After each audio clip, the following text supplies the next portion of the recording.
हरे कृष्णा। आज आश्विन मास की द्वितीया अर्थात नवरात्र का दूसरा दिन का पर्व। आज ब्रह्मचारिणी ये देवी पार्वती का जो रूप है उनका आराधना का दिन, जो शक्ति का ये महोत्सव है।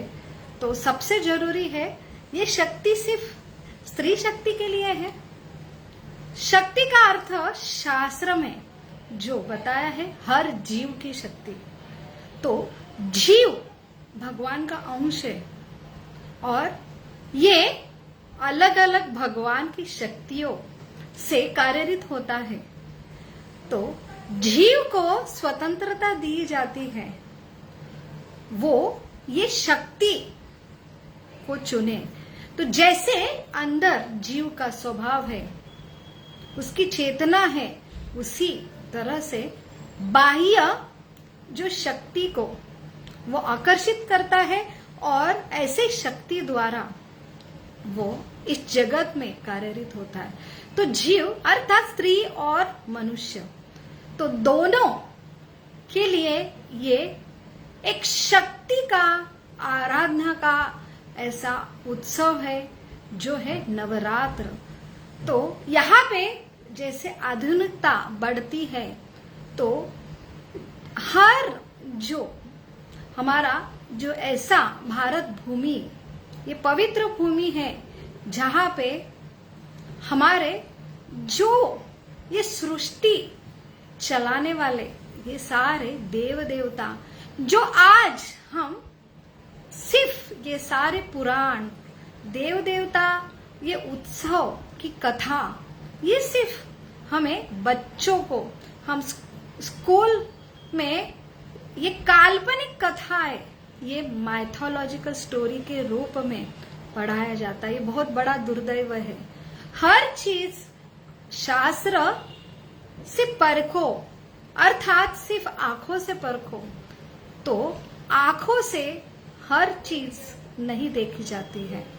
तो सबसे जरूरी ये ऐसी भारत भूमि है जहां पे ये सारे सृष्टि के जो चलाने वाले सारे देव देवता है, स्वयं भगवान है, इस धरती पे अवतरते हैं। तो आज हम हमारे आंखों से देवी माँ का जो व्यक्ति स्वरूप है नहीं देख पा रहे हैं, क्योंकि हमारा अंदर की शुद्धता तपोबल नहीं है। तो अंदर की तपोबल शुद्धता के वजह से हम ये अलग अलग शक्तियां जो सृष्टि चलाती है उन्हें देख पाने में समर्थ होते हैं।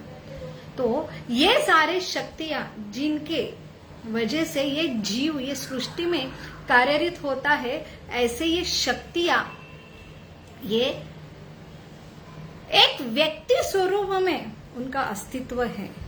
तो ये सारी शक्ति का उगम स्तोत्र ये महाशक्ति ये दुर्गा शक्ति है।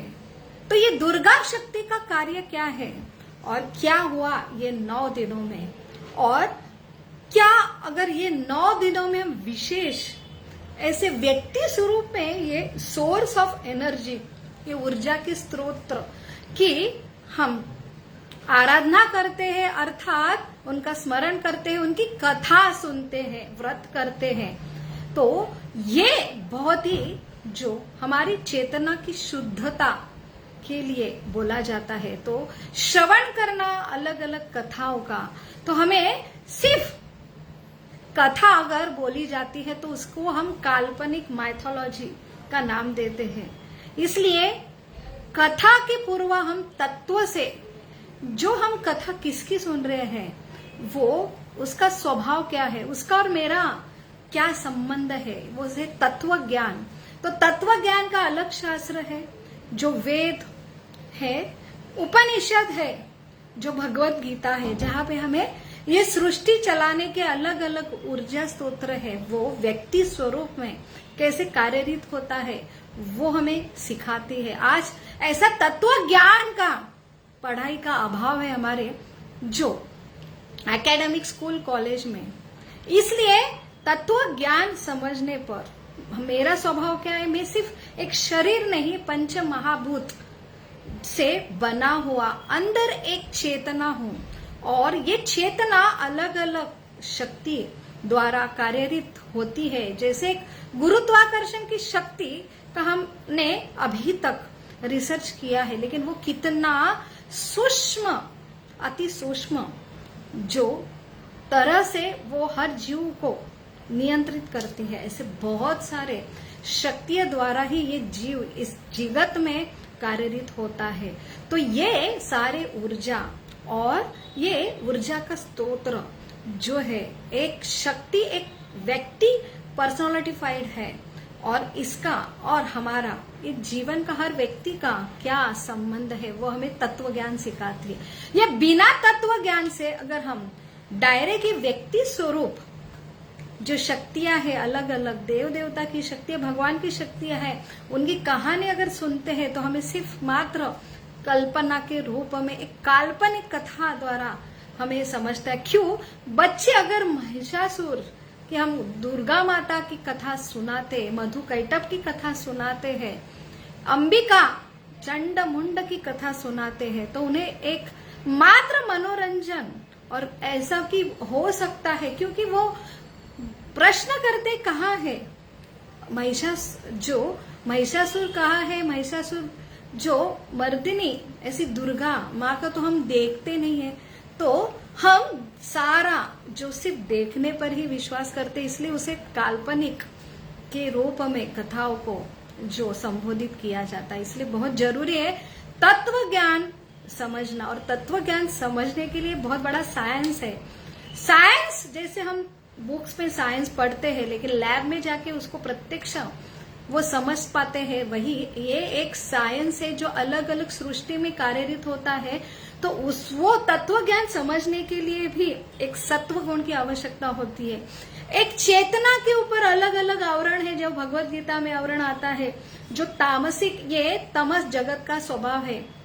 ये एक गर्भ में स्थित एक छोटा बच्चा है, वो बाहर क्या चल रहा है नहीं देख पाता है, भले ही सारी सृष्टि बाहर है, माँ का अस्तित्व है, परंतु वो देख नहीं पाता। ऐसे ये तामसिक स्वभाव के लोग जो बिना कोई साधना तपस्या करते हैं, वो ऐसे ये अंधे हो जाते हैं, वो नहीं देख पाते, इसलिए वो सिर्फ कल्पना ही कर सकते हैं, या काल्पनिक उसको नाम देते हैं, या अश्रद्धा उस पे ये माइथोलॉजी का स्वरूप देते हैं और उसके लिए विरोध करते हैं। तो ये बहुत कॉमन है जो कलयुग में हम जो सात्विक गुण जो सवेरे का पहर है उसमें उठना, जो सात्विक कार्य करना, ध्यान धारणा करना, कुछ ऐसे शास्त्रों का पठन करना, नामस्मरण करना, जो विशिष्ट दिन है जहाँ पे चेतना शुद्ध करने के लिए हमें शास्त्र कहते हैं, जैसे विशेष एकादशी है, वहां पे हम व्रत नहीं करते, इसलिए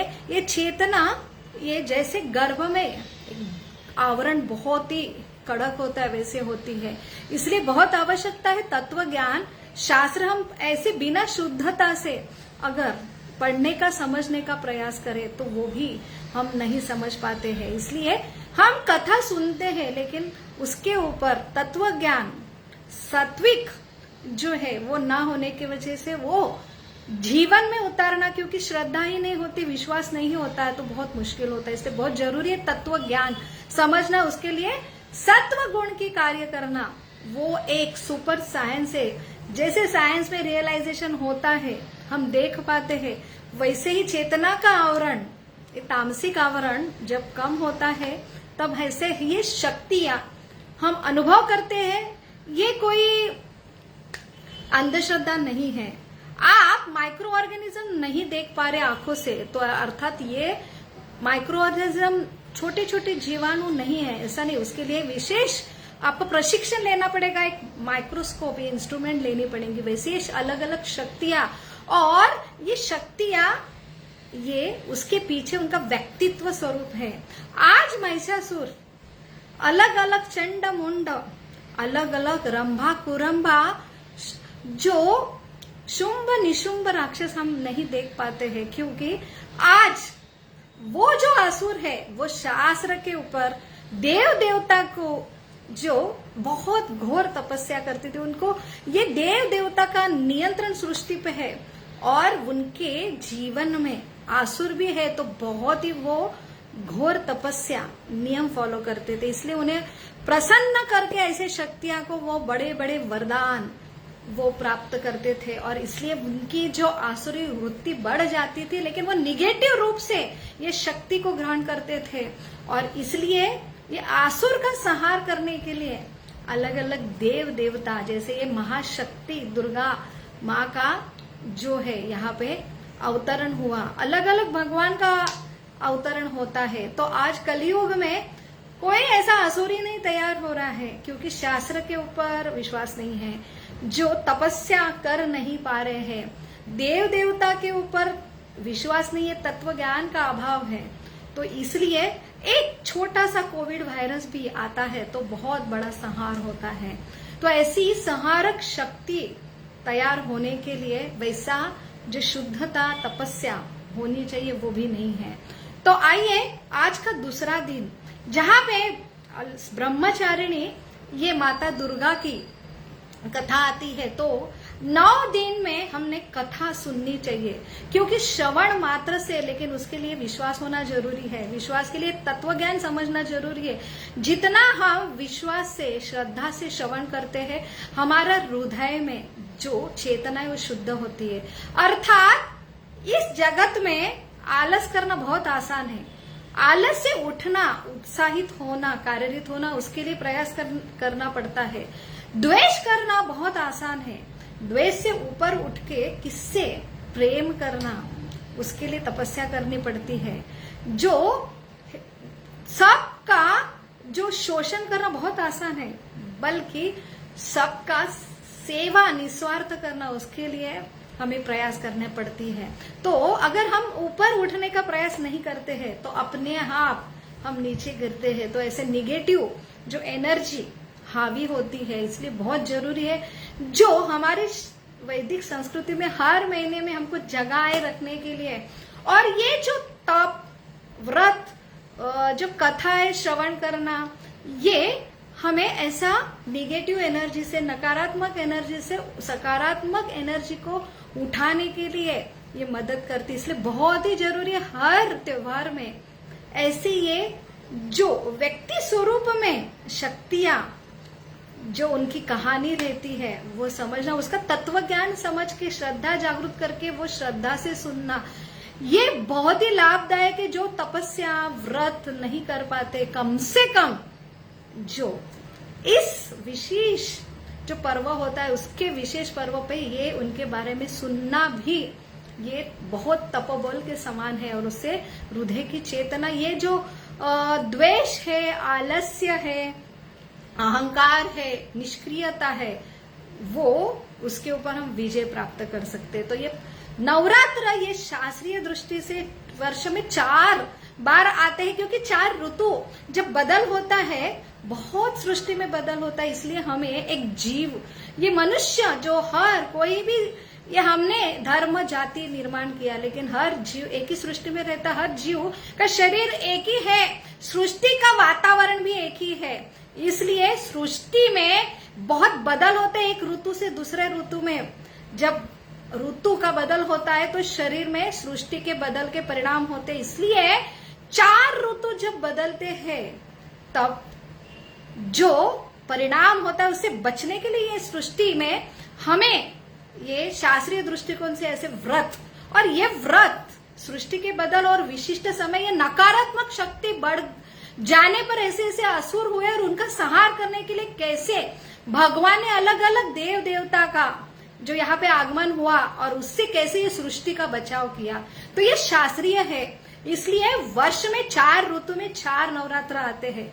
मुख्य जो है चैत्र नवरात्र, शारदीय नवरात्र। तो ये शारदीय जब गर्मी से ठंडी ऋतु का परिवर्तन होता है, तो ये रात में बहुत ही निगेटिव नकारात्मक शक्ति का प्रबल होता है। तो ऐसे जैसे चातुर्मास में भी हमें बताया जाता है कि व्रत करो, ये सृष्टि में जो बदल हो रहे हैं, जो देव देवता है वो सोए हैं, तो शयन कर रहे, तो नकारात्मक शक्ति का बहुत ही क्या हो रहा है, बहुत ही प्रमाण बढ़ रहा है। तो ये मैक्सिमम ये आज ये नवरात्र में बहुत ही नकारात्मक शक्ति का जो प्रमाण बहुत ही रूप से बढ़ता है। इसलिए हमें वो बचाने के लिए हमें ऐसे व्रत बोले जाते हैं। तो हमारा मानसिक शारीरिक स्वास्थ्य अच्छा रखने के लिए ये व्रत है। ये कोई काल्पनिक माइथोलॉजी नहीं है। तो एटलीस्ट व्रत नहीं कर पाते हम, शारीरिक इतना बल नहीं है तब नहीं कर पाते, कम से कम ये कथा सुनने पर इतना हमें स्वायत्ता दी है, छूट दी है मात्र कलयुग में। सिर्फ आप श्रवण करो, श्रद्धा से श्रवण करो। तो ऐसे ये श्रवण करने से भी चेतना जो नकारात्मक गुण है उससे आप ऊपर उठो। तो ये पहले 3 दिन जो नवरात्र का जो है दुर्गा माँ की उपासना, वो सुरक्षा की देवी है। तो ये व्यक्ति स्वरूप है, ऐसी ये ऊर्जा है। सब जीवों को हर जीव को एक शक्ति की आवश्यकता होती, शक्ति के द्वारा ही वो कार्यरत होता है। तो उनको चॉइस दिया जाता है। तो भगवान के अंश होने की वजह से भगवान ने चॉइस दी है कि किसके शक्ति के अंडर आपको रहना है। एक है योग माया शक्ति, जहां पे ऐसे जीव भगवान की जो सेवा करने के लिए अपने मूल स्वरूप में रहते हैं, उनको आध्यात्मिक जगत में योग माया शक्ति द्वारा वो कार्यरत होते हैं। लेकिन जो जीव भगवान के साथ नहीं रहना चाहते, उनको खुद स्वामी बनना है, एक सेवक के रूप में नहीं। क्योंकि ये सेवा हम देखते हैं कि यहाँ पे स्वामी सेवक, ये स्वामी आनंद करता है, सेवक शोषित होता है। लेकिन आध्यात्मिक जगत में सेवक स्वामी से बहुत आनंदी रहता है। ये हमारा मूल स्वरूप जो हम त्यागते हैं, तब ऐसी महामाया की शक्ति में अंडर हमें डाला जाता है।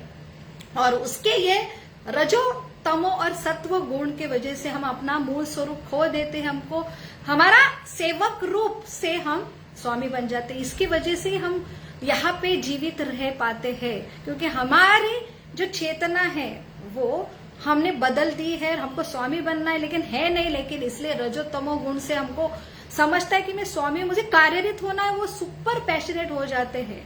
तो ऐसे ये महामाया की ये शक्ति है, यहाँ पे हमें स्वतंत्र दिया है। तो ये महामाया अर्थात दुर्गा, ये कौन है?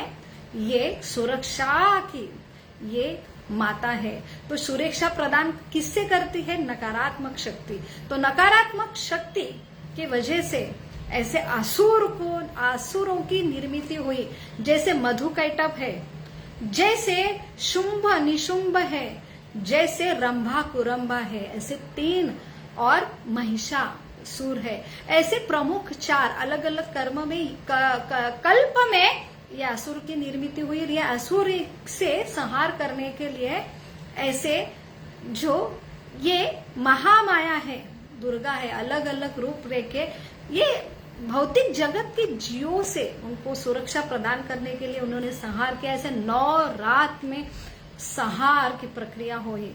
तो हम भी आज क्या, अगर आसुर नहीं है तो हमारे हृदय में ही आसुर छुपे हैं। तो ये जो मधु कैटभ है, ये जो रंभा कुरंबा है, महिषासुर है, वो गर्व, अहंकार, द्वेष, ईर्ष्या, आलस्य जो है, वासना, लालच का प्रतीक है, वो हमारे हृदय में बैठे हैं। तो ये जो नकारात्मक शक्ति है, उनसे हम लड़ने के लिए हम खुद अपने बल पर, हमारे पास शक्ति नहीं। इसलिए माँ दुर्गा के महिषासुर मर्दिनी की अगर कथा सुनते हैं, मात्र कथा सुनने से हमारी निगेटिव चेतना से हम ऊपर उठे हैं, ऐसा ये पर्व है। तो बहुत ही जरूरी है ये तत्व ज्ञान समझना। तो एक है पार्वती के 9 जो रूप है, तो वहां से हमें पता लगता है यहाँ पे कि कैसे जो हम अलग अलग हर दिन का रंग बताया जाता है। हर दिन में माता की उपासना के लिए अलग अलग चढ़ावा होता है, तो वो भी बहुत शास्त्रीय है। तो हम सिर्फ स्त्रियों का ये त्योहार नहीं है, ये हर जीव का त्योहार है। तो आज विशेष हर जो नवरात्रि का दिन और रात्र है, विशेष रूप से एक जो माता का रूप है, तो वो हमें एक गुण धारण करने के लिए हमें संदेश देते हैं। हम बाह्य रूप से एक एक कलर के वस्त्र पहनते हैं, लेकिन उसके साथ जो गुण हमें अंदर आना चाहिए, वो सही उपासना है माता की। तो आज जो है माता जो ब्रह्मचारिणी, और उसकी कथा द्वारा हम सीखेंगे कि हमारे जीवन में हमने आज के दिन कौन से गुण अपनाना चाहिए। बहुत कुछ सिखाने वाली ये कथा है, तो वो हम शास्त्र के ऊपर से चर्चा करेंगे। ओम अज्ञानतिमिरान्धस्य ज्ञानांजन शलाकया चक्षुरुन्मीलितमेन तस्मै श्री गुरवे नमः। जय श्री कृष्ण चैतन्य प्रभु नित्यानंद श्री अद्वैत गदाधर शिवासादि गौर भक्तवृंद। हरे कृष्णा कृष्णा कृष्णा हरे हरे, हरे राम राम राम हरे हरे। मूकं करोति वाचालं पंगुं लंघते गिरिं यत्कृपातमहं वन्दे श्रीगुरु दीनतारिणं परमानंद माधवं श्री चैतन्यम ईश्वरम। हरे कृष्णा। तो आज की विशेष जो माता का रूप है ब्रह्मचारिणी, जो सफेद रंग उन्हें पसंद है, और सफेद रंग जो है प्रतीक है एक शांति का, एक शुद्धता का प्रतीक है, एक त्याग का प्रतीक है। तो आज जो ब्रह्मचारिणी की उपासना की जाती है, तो नहीं व्रत कर सकते, तपस्या कर सकते, तो कम से कम हम उनके बारे में जो कथा से बहुत कुछ शिक्षा आज के दिन हम ले सकते, उनके बारे में आज श्रवण करके शास्त्र के जो अलग अलग भागवतम में वर्णन आता है, जो सती का वर्णन आता है, जो सती शिव जी की अर्धांगिनी है, वही सती का दहन होके वो पार्वती के रूप में जन्म लेती है। और ऐसे देवी पुराण में, जो मार्कंडेय पुराण में भी वर्णन आता है कि कैसे दुर्गा का निर्माण हुआ, अलग अलग आसुर, तो उसके ऊपर हम चर्चा करने का प्रयास करेंगे। तो सबसे जरूरी है कि आज का जो ब्रह्मचारिणी जो माता है, उसका मंत्र है कि या देवी सर्वभूतेषु मां ब्रह्मचारिणी रूपेण संस्थिता नमस्तेस्तु नमस्तेस्तु नमस्तेस्तु नमो नमः। तो ये जो देवी है, ये ब्रह्मचारिणी देवी है। तो यहाँ पे वो हमें विशेष संदेश आज के दिन वो हमें ये संदेश देती है कि सबसे जरूरी है तपस्या। एक स्त्री, चाहे पुरुष या स्त्री हो, तो ये जो संदेश है तपस्या हमारे जीवन में बहुत ही आवश्यक है। तो हमें आज सिर्फ अगर हम फिलॉसफी लेते हैं तो भी वो शुष्क फिलॉसफी होती है, उसके साथ अगर कथा नहीं है, तो हमें फिलॉसॉफिकल या एनर्जी के बारे में बताया जाता है कि ऐसे ऐसे एनर्जी कार्यरत होते हैं, उन्हें हमें नकारात्मक से सकारात्मक जाने के लिए प्रयास करना चाहिए। लेकिन व्रत, माँ पिता भगवान है, तो व्रत की क्या आवश्यकता है। तो हमें व्रत ये बोला जाता है शुद्ध होने के लिए, पंच महाभूत तत्वों से हम शुद्ध होते हैं। और जो व्यक्ति स्वरूप में जो माता है, उनके बारे में हम सुनकर उनके प्रेम के वश हम हमारी व्रत करते हैं और चेतना शुद्ध करते हैं। तो ब्रह्मचारिणी ये कौन है? ये शिव जी की अर्धांगिनी है, जो सती है। तो यहाँ पे ब्रह्मा जी, उनका जो भागवतम में वर्णन आता है, प्रथम जीव ब्रह्मा जी, उनको ये सृष्टि की निर्मिति के लिए बोला गया। तो सृष्टि की निर्मिति का शुरुआत रजोगुण का प्रतीक है, और उसके लिए नाभि से जो उनका जन्म हुआ गर्भोदक्ष विष्णु से, और ये सृष्टि की निर्मिति तो हुई स्वर्ग विसर्ग अलग अलग, और ये भगवान का प्रयोजन था। और ऐसे प्रकृति, ये शक्ति, त्रिगुणात्मक शक्ति माँ दुर्गा का भी जन्म हुआ। और अभी जीव जो बंड करना उनका, माने उन्होंने बंड किया है, उनको स्वतंत्र रहना, उनको डाला गया। तो ये उत्पत्ति करने के लिए जो ब्रह्मा जी के अलग अलग पुत्र थे, जो नारद मुनि, चतुष्कुमार, और उसके बाद शिव जी, तो और उत्पत्ति बढ़ाने के लिए एक स्वयंभू मनु और जो शतरूपा, इनकी जब ब्रह्मा जी ने निर्मिति की, तब उसके बाद दोनों से ये जो दो पुत्र उत्तानपाद और प्रियंवत राजा, और तीन जो है वो है जो आकुति, प्रसूति और देवहूति।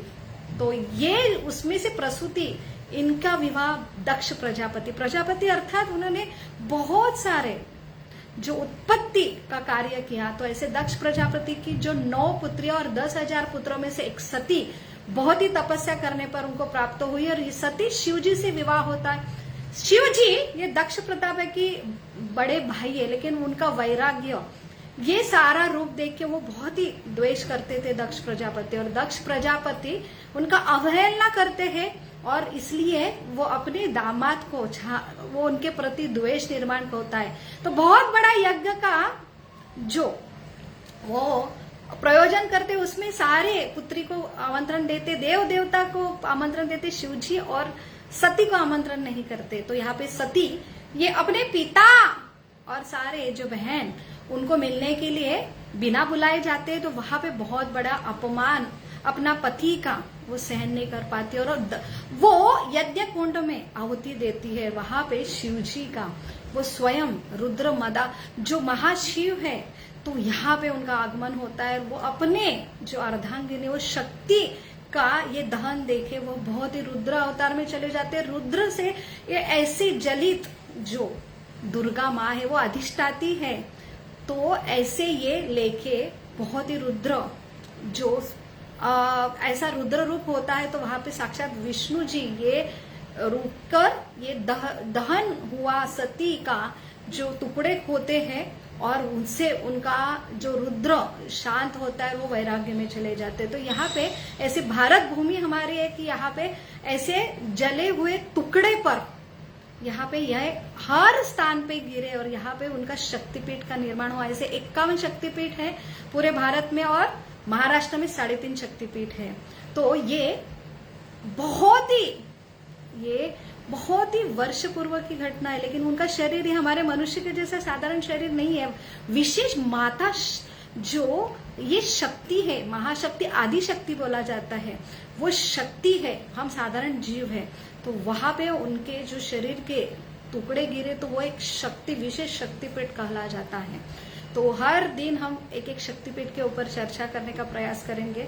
और जो ब्रह्मचारिणी है वो एक शैलपुत्री जो जन्म लेते, यही जो सती है वो शिव जी के प्रति एक निष्ठा है, और उनको शिव जी ही अपने पति के रूप में चाहिए। इसलिए शैल अर्थात पर्वत, हिमालय पर्वत की ये पुत्री है, और ये मैनाक नाम की उनकी जो माता है, तो दोनों से ये पुत्री उनको प्राप्त हुई है, जो शैलपुत्री के नाम से। और उन्होंने तुरंत तपस्या प्रारंभ की शिव जी को प्राप्त करने के लिए। बहुत 10,000 साल सिर्फ मात्र कंदपुल पे रही, उसके बाद 10,000 साल वो सिर्फ पत्ता, इसलिए उसे अपर्णा भी कहा जाता है। फिर उसके बाद उन्होंने पानी ग्रहण किया 30,000 साल, उसके बाद पानी भी त्याग दिया। ऐसा बहुत ही ब्रह्मांड में तप निर्माण हुआ, और तब से सारे जो सृष्टि का तप बढ़ने लगा। चिंतित हुए सप्त ऋषि से भी ये शिव जी को बुलाया गया, उनका जो ध्यान था भंग न करने के लिए कोशिश की, परंतु कोई भी जो कामयाब नहीं हुआ। तब साक्षात विष्णु जी आते हैं, वहां पे हरा इनका मिलन होता है। जो शिव जी भगवान विष्णु का जो ध्यान करते हैं, और यहाँ पे शिव जी और विष्णु का मिलन होता है, और उनके वजह से उनका ध्यान भग्न होके वहां पे उनको बुलाया जाता है कि ये जो तप करने वाली ये सती ही है, आप उनको एक्सेप्ट करो। तो वहां पे वो आश्वासन देते हैं। तो ये ब्रह्मचारिणी ये सफेद वस्त्र पहनती, वलकरण, उनके जो बाएं हाथ में जप माला है, दाएं हाथ में कमंडलू है। तो ऐसे ये बिना वाहन की ये ऐसी ब्रह्मचारिणी हमें यह संदेश देते हैं कि जीवन, मनुष्य जीवन तपस्या के लिए है, और जप करना, भगवान का नाम लेना, शक्ति का नाम लेना, हरे कृष्णा कृष्ण कृष्ण हरे हरे, हरे राम राम राम हरे हरे। तो मनुष्य जीवन ये तपस्या का जीवन है। तो बिना तपस्या से हम ये नकारात्मक शक्ति के ऊपर नहीं हम हावी होते। तो यहाँ पे बहुत बड़ा मैसेज मिलता है। वही तपस्या जो महिषासुर ने किया, कुंभ निकुंभ ने किया, जो रंभा कुरंभा ने किया, मधु कैटप ने किया, लेकिन वो स्वार्थ के लिए, खुद स्वामी बनने के लिए। यहाँ पार्वती ने तपस्या की, ये पूरी सृष्टि में अहंकार मचा था। तारकासुर नाम का राक्षस, उन्हें वरदान मिला था कि मात्र शिवजी के पुत्र से मैं मारा जाऊंगा, और शिवजी ये सबको पता था, ये अभी एक पत्नी व्रत, ये जो सती के बाद वो कोई जो है विवाह नहीं करेंगे, और उनको पुत्र ही नहीं होगा, और बहुत ही वो डीप मेडिटेशन में चले गए हैं। तो ऐसा वरदान उन्होंने तारकासुर ने मांगा था, और ऐसा तारकासुर को ये सारे सृष्टि को बचाने के लिए, ऐसे आसुरी वृत्ति से बचाने के लिए, ये वहां पे जो दुर्गा पार्वती जी ये ब्रह्मचारिणी के रूप में तपस्या करती है, तो उसका जो फल होता है कि वो हृदय से सेवा भाव निर्माण होता है। तो हम कोई भी तपस्या करते तो हमको गर्व होता है, तो हम जो है कि हमारी तपस्या से हमारा सेवा भाव जागृत होना चाहिए। तो हम खुद के लिए नहीं, हम सारी सृष्टि के हित के लिए हमने तपस्या करना चाहिए। तो ऐसा ही आज का ब्रह्मचारिणी का दिन है, वो हमें बहुत ही बड़ा मैसेज दे रही है, जो है तपस्या का अल्टीमेटली फल है डिवोशन, जो है त्याग और सेवा, सारे जीवों की सेवा। ये ऐसी है आज का दूसरा दिन जो हमें विशेष संदेश देते। तो आज सिर्फ सफेद रंग से हमें सही जीवन का आनंद चाहिए, तो हमें जो है त्याग और तपस्या करना चाहिए, और अल्टीमेटली उसका पर्पस जो है सेवा में परिवर्तित होना चाहिए। हरे कृष्णा कृष्ण कृष्ण हरे हरे, हरे राम राम राम हरे हरे। आप सबको द्वितीय दिन जो माँ ब्रह्मचारिणी का विशेष ये नवरात्र के पर्व पर लाख लाख शुभकामनाएं। हरे कृष्णा।